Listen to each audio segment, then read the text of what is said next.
Good morning and welcome to another Sunday Bible Bites. As you well may know, we gather once a week in each other's homes. We share a common meal, we discuss current events, and then we study the Bible. And you're welcome to join at any time. All we ask is that you hit the subscribe button and then to share us with your friends and neighbors. Also, you don't have to be perfect to be a member of this group. We're not. We never claim to be. You can have all kinds of interests. I ride a motorcycle, I shoot, and I'm an avid golfer. You know, we all have different interests, and our lives consist of different responsibilities. But you can always join us here and see real people worshiping God. We are Moya Christian Fellowship.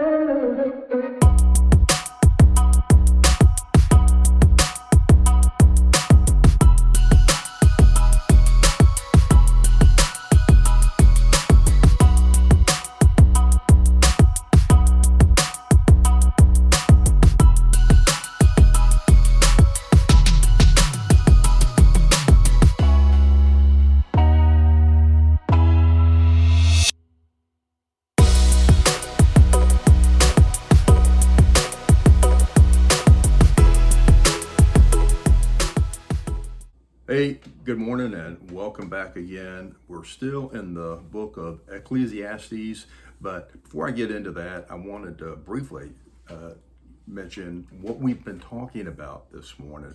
As Brother Brian mentioned, we gather in one of our houses every week and we talk about current events, biblical events, and then we do, of course, our Sunday message. But we're just talking about two things that now are on my heart, and I have a burden to mention them. And first is the sadness each of us feels in learning that the church we used to attend has apparently done away with Sunday school. That's troubling and it's extremely sad to us because we used to be part of a men's Sunday school class that was probably the most vibrant, energetic, and phenomenal learning experience any of us have ever had. Charlie used to be our Sunday school teacher, and he's a walking Bible, literally presented Sunday lessons that I learned an invaluable amount of information from. Brother Mark took over that class probably a year before we left that church, but it's truly sad that the church has progressed or degressed, I should say, to the level where they've done away with that Sunday school class and the others, presumably. We talk about things usually each Sunday that are happening in the world and troublesome to us.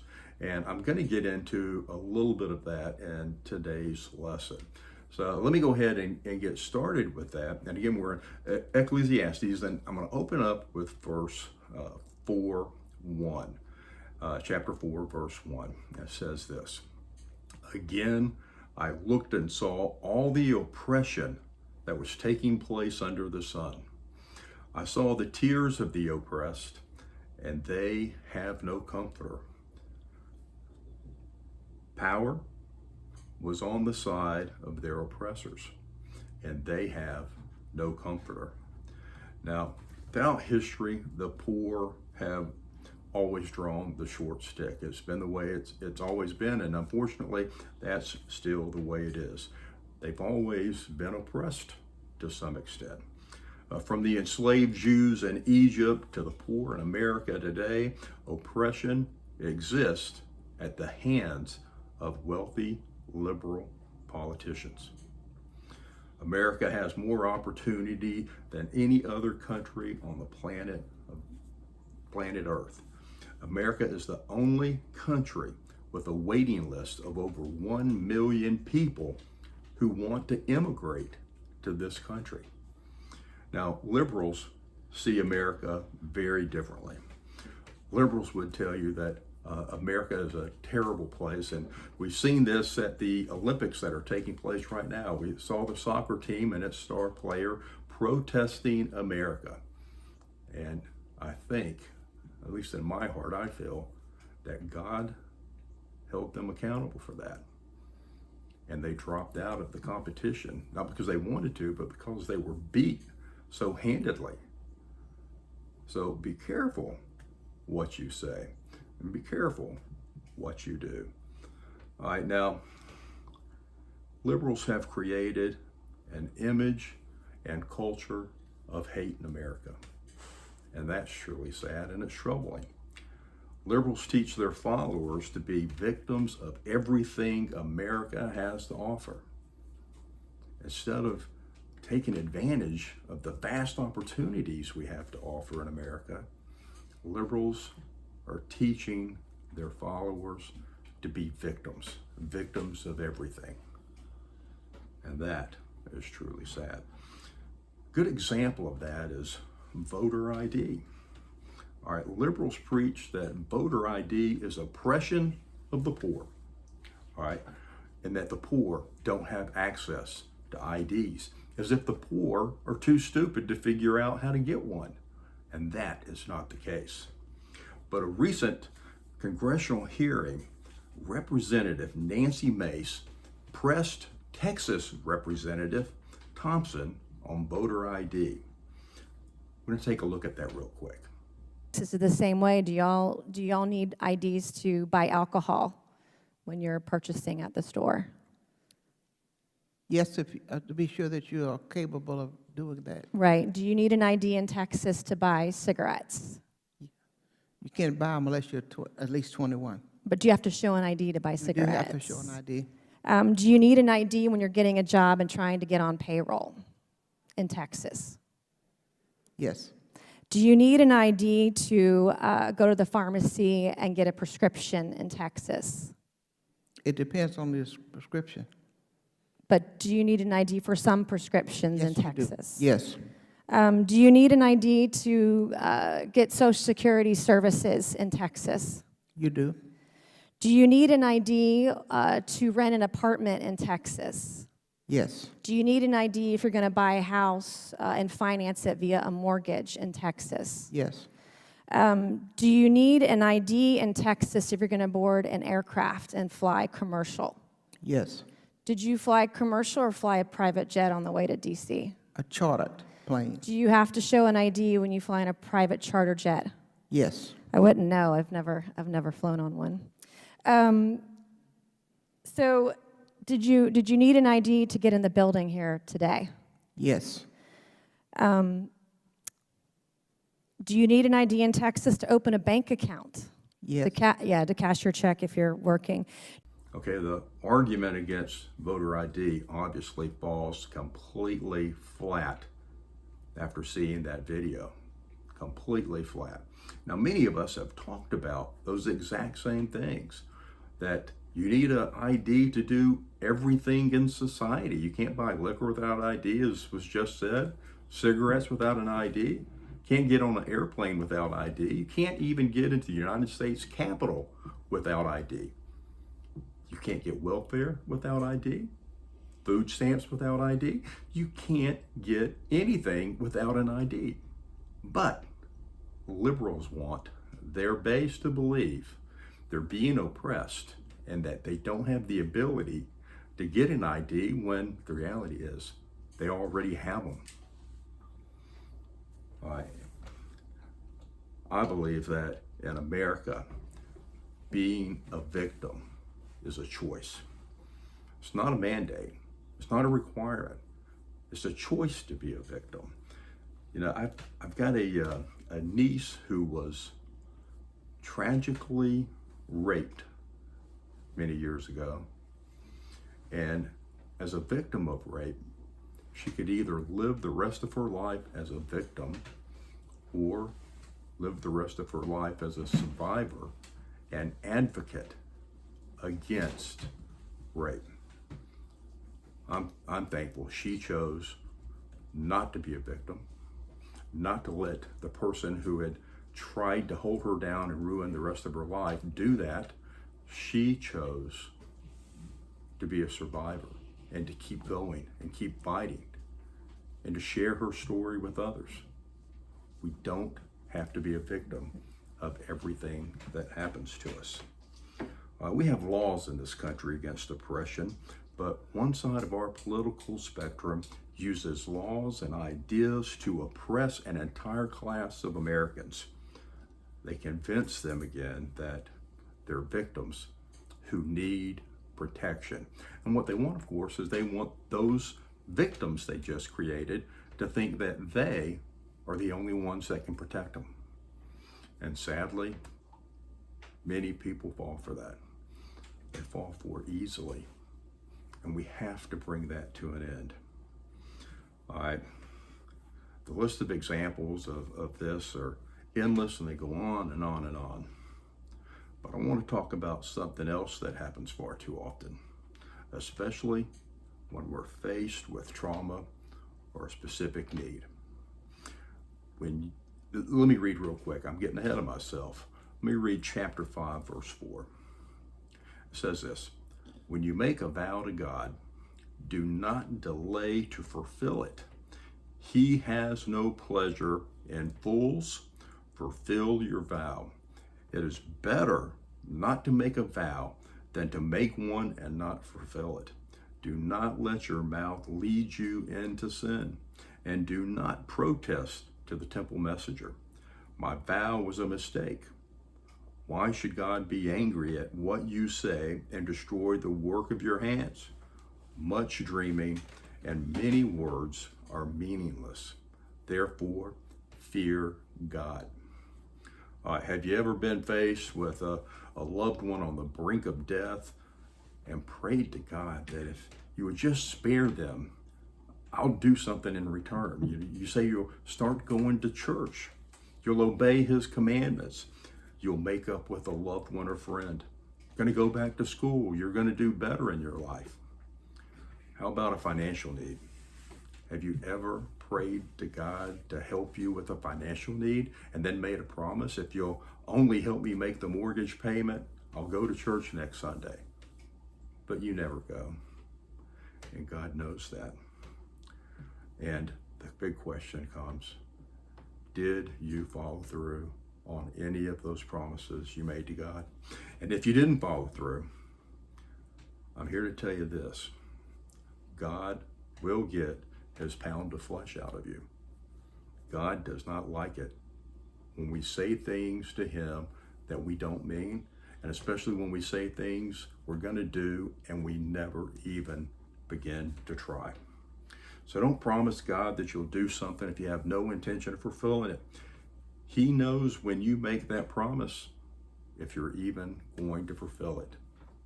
He already knows. So if you're sitting in that hospital room with a loved one who's on the brink of death, and you start making promises to God that if he will spare them, you're going to do something, you had better be intent on doing whatever it is you say you're going to do. That's the worst possible place you can ever be, is making a promise on someone's deathbed and not having any intention of following through. Do what you say. Let's jump into chapter 5, verse 10 real quick. Whoever loves money has enough. Whoever loves wealth is never satisfied with their income. This too is meaningless. All right. Have you ever heard this one? The love of money is the root of all evil. The love of money is the root of all evil. That comes from 1 Timothy 6:10, and most of us have heard that our entire lives. And guess what? It's true. Nothing in the scripture, however, says that money is a problem, but rather that love of money is a problem. I want to mention a guy named Dave Ramsey. He's a financial expert, a Christian who teaches people how to get out of debt and how to build wealth. Now that may sound contradictory, helping people get out of debt and build wealth. Why would a Christian be helping people build wealth? I'm going to explain that. In his program, he has what he calls baby steps. And the baby steps to getting out of debt are essentially you pick the lowest hanging fruit. So whatever that lowest debt is you have, you work on paying that off first. And then when you get that paid off, whatever that payment was, you turn around and apply that payment to the payment of the next lowest hanging fruit. And you keep doing that until you pay everything off. And what this does for you, of course, is it allows you to get out of debt and start building a little bit of wealth. And the whole program is Christian based. But here's the kicker. Dave Ramsey's goal in getting people to get out of debt and to build wealth is so that they can do better at what God has asked of them. And one of those things they can do better at is giving back to God. They can increase their tithing, or if they've never tithed in their entire life, they're in a position to finally start tithing. That's the goal of his program. It's not to make everybody a millionaire. There have been a lot of people that have become millionaires through this process of Dave Ramsey's of paying off debt and having more of their money in a disposable situation where they can apply it to other things. And I'm here to tell you, and you may have heard this before, and Brother Mike and Mark and Brother Brian would say the same thing. When you start putting more money towards God's purpose, God always rewards you every single time. We visited a church up in Chesapeake probably a year or two ago, and the pastor was pushing more tithes, getting people to tithe more. And he said something interesting. He said what you should do when you tithe, and it's not so much based on 10% or anything else, but give what you can and then give a little bit more so it hurts. And that's a good way to apply your tithing thinking on that, is that you give what you can. You still got to have a house with a roof over your head and food in your stomach and clothes on your wife and kids. But then tithe what you can and give just a little bit more so it hurts. All right, so the last thing I'm going to say on this is that a lot of people forget that God has given us everything. Everything we have is provided by God. If you've got a job, God provided it. You have an income, God provided it. You have money in the bank, it's God's money. It's not yours. You're here to be a steward of God's gifts. So when it's time to offer a little bit more back to God, don't feel like you're taking from yourself and giving to God. You're really just giving God some more of his money. And that's the way we ought to think about it. All right. Have you ever thought how nice it is that somebody like Bill and Melinda Gates give $100 million at a time to a charity? I believe when you give everything you can again, and a little bit more till it hurts. So let me break this down, because people are all the time talking about the Bill and Melinda Gates charity and how much money they're giving. They gave $100 million to feed the children, and that's great. I think that's wonderful. But I want to put that into perspective for you. All right. There's 1,000 million and a billion. All right. 1,000 million. Imagine having even half of that. All right, but 1,000 million and a billion. Bill and Melinda are worth $130 billion. That's 130,000 millions and a billion. Did I say that right? You said they were worth $130 million. No, they're 130 billion. Right. Yeah. And 130,000 millions in that. Right. Thanks, Brother Mark. Without him doing that math in his head, I'd be lost.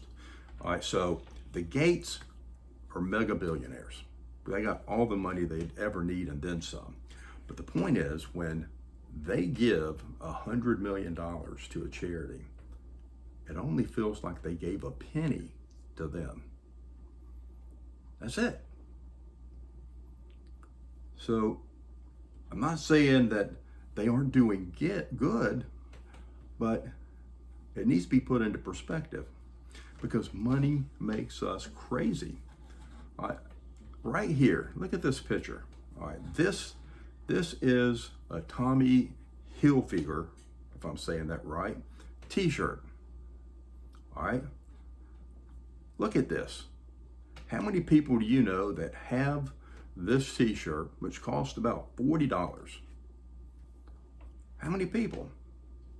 All right, these folks are paying Tommy Hilfiger to advertise for his company. All right, his company's worth over $450 million. And people are going out every day buying his t-shirts to advertise for him. Let me put that into perspective.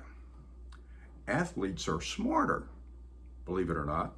Athletes are smarter than the person that goes into the mall and buys the $40 designer Tommy Hilfiger t-shirt because, get this, Adidas and Nike pay on average $4.5 million every year to college football teams just to have their logo on the shoulder. 4.5 million. Some teams get more. See, you see the imbalance here? Nike's deal with the NBA netted the NBA $1 billion. $1 billion for the NBA to have their logo. All right. My point I'm trying to make is, why are people paying companies to advertise for them when companies ought to be just giving that stuff away to spread the word about their product or their merchandise? I stayed at a family-owned campground this summer, and while I was in their office buying a bag of ice, they had little stickers on the counter that with the campground logo and name and stuff, and they were $4 each. And it turned out one of the owners, a woman, was behind the counter. So I asked her, I said, why are you charging people to advertise for your campground? And a funny thing happened. I could tell by her face that for the first time ever, probably, the wheels were turning and she was questioning herself why she would be doing that. I'm gonna guess that most people are like me, and I'm not gonna pay $4 to advertise somebody. As a matter of fact, I'll tell you another quick story. Most of my cars have nothing on them that identifies who I bought them from. You know why? Why am I gonna advertise for them? Why would I advertise for a car dealer for free? I've had car dealers take their little emblem off cars before, much to their dismay. But you want to give me a really good, spectacular deal? Then maybe I'll let your emblem be on there. But otherwise, why am I gonna let you use my vehicle as a platform to advertise? It's crazy stuff, folks. And what I would tell you is we need to stop this madness. And instead of paying someone money to help make them richer, what if you took that money and maybe put it to debt, paid off that debt, and put yourself in a better position to give some of God's money back to God? Do something. Do something for someone. Help the least of these brothers and sisters of mine. I'm going to read, I think, just one more verse to you, and this is chapter 5, verse 12. The sleep of a laborer is sweet. So the sleep of someone who works really hard is sweet, whether they eat a little or much. But as for the rich, their abundance permits them no sleep. A few weeks ago, my Sunday message, I mentioned that money doesn't buy happiness. And I discussed the tragic deaths of several celebrities who committed suicide that were worth millions and millions of dollars. And as an example of that, you can have extreme wealth and still not be happy. What money does is it creates its own set of problems.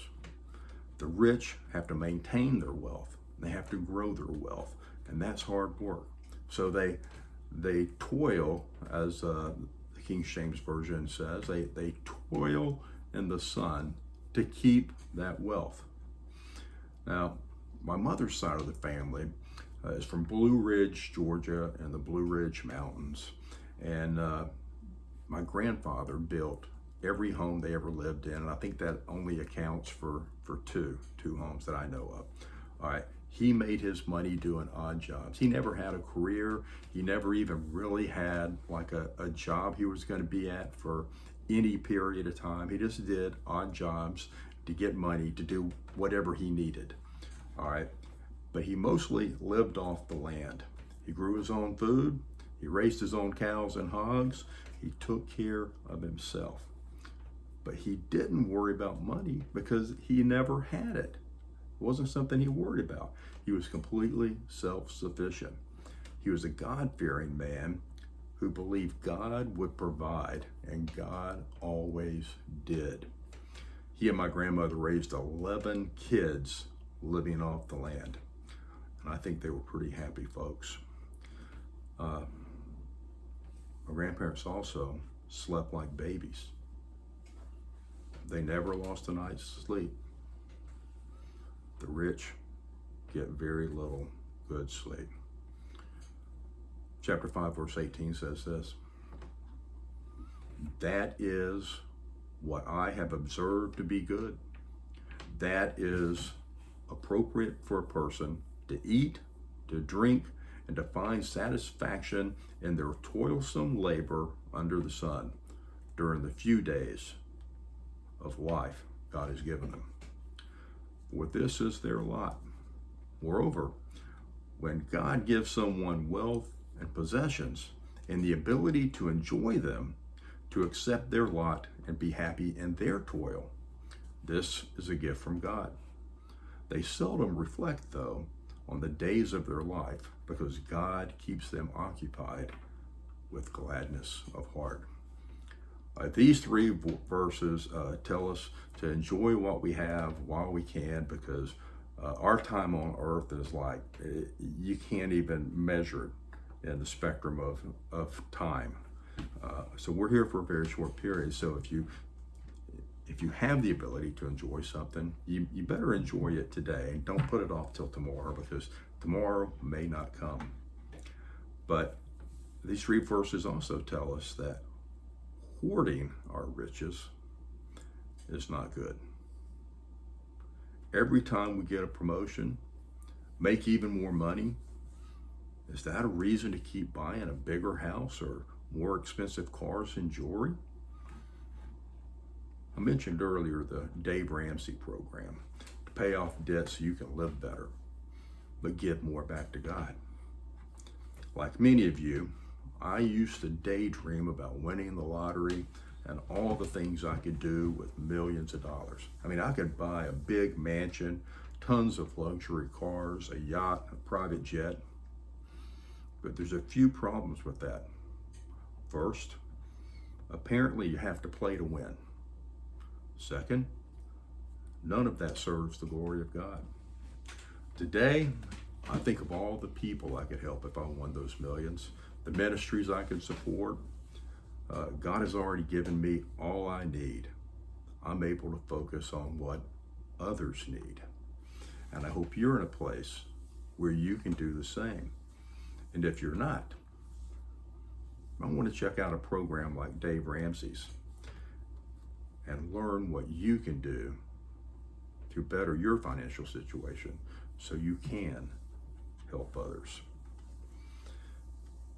This, I think, is part 3 in my Ecclesiastes series, and that book is just, well, it's like the whole Bible's full of wisdom, but this book, Solomon, makes us think real hard about a lot of bad things. And if you think real hard about a lot of those bad things, you can turn them around. So, hope to see you again next week. And I'm not sure where we're going to be in the Bible or what God's going to put on our heart. But as always, it was great to have you with us. And this is Moyoc Christian Fellowship.